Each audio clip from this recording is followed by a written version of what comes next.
တော်ဆိုတာဘာကိုပြောတာတက်မတော်ဆိုတာနိုင်ငံရန်ကိုကာကွယ်တာတက်မတော်မှားတယ်ပါတော့တက်ထဲမှာမတော်တဲ့လူတွေရှိလို့တက်မတော်လို့ခေါ်တာဘာလဲอ่ะဆရာကြီးဆရာကြီးမေးအဲ့ဒါငါတော့မေးမြန်မာနိုင်ငံမှာအများဆုံးတွေ့ရတဲ့ဆိုင်းပုတ်ကဘာတိမ်မပေါက်ရမားတယ်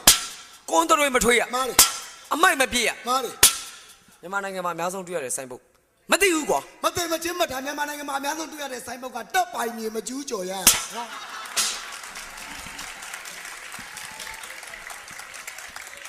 မဲမေးမင်းတို့ငါတို့အခုနေတဲ့နိုင်ငံကိုဘာနိုင်ငံလို့ခေါ်တော့မြန်မာနိုင်ငံမှားတယ်ဘာမေးရှာ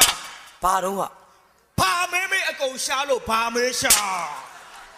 ဟာဘာမေးရှာလို့ဘာမေးရှာလွတ်တော်ဆိုတာဘာကိုပြောတာနိုင်ငံရဲ့ကောင်းကျိုးဆိုးကျိုးအရေးအရာအဖုံဖုံကိုဆွေးနွေးတဲ့နေရာကလွတ်တော်မှားတယ်ဘာတော့မှတ်ထားလူအပေါင်းစုဝေး၍အိမ်ငိုက်သောနေရာကိုလွတ်တော်ဟုခေါ်ပါသည်ဟာတေချင်းဆိုလွန်နေပြီနော်မြန်မာနိုင်ငံမှာရှိစရာအကောင်းဆုံးစာဘာစာလဲမြန်မာနိုင်ငံမှာရှိစရာအကောင်းဆုံးစာကအကြည်တော်တို့ဘာလို့ရေးတဲ့ဟာတစာအုပ်တွေမှားတယ်ဘာတော့ဆိုငါပြောပြလိုက်ရင်မင်းမှရည်ကျင်သွားမယ်ပြောမြန်မာနိုင်ငံမှာရှိစရာအကောင်းဆုံးစာကမြန်မာအားကစားကဘာကိုလွှမ်းစေရမည်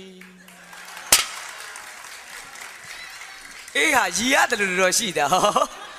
တေချာတော့ပြောမော်တော်ပီကေကိုဘယ်လိုခေါ်လဲရှင်ထိန်လို့ခေါ်မှားတယ်ဘော်လီလို့ခေါ်တယ်ဟောဘာဆိုင်လို့ဟာမော်တော်ပီကေဘာထိန်ရှင်ထိန်တယ်ဘော်လီကဘာထိန်နို့ထိန်တယ်ရှင်ထိန်တာတူတူပဲ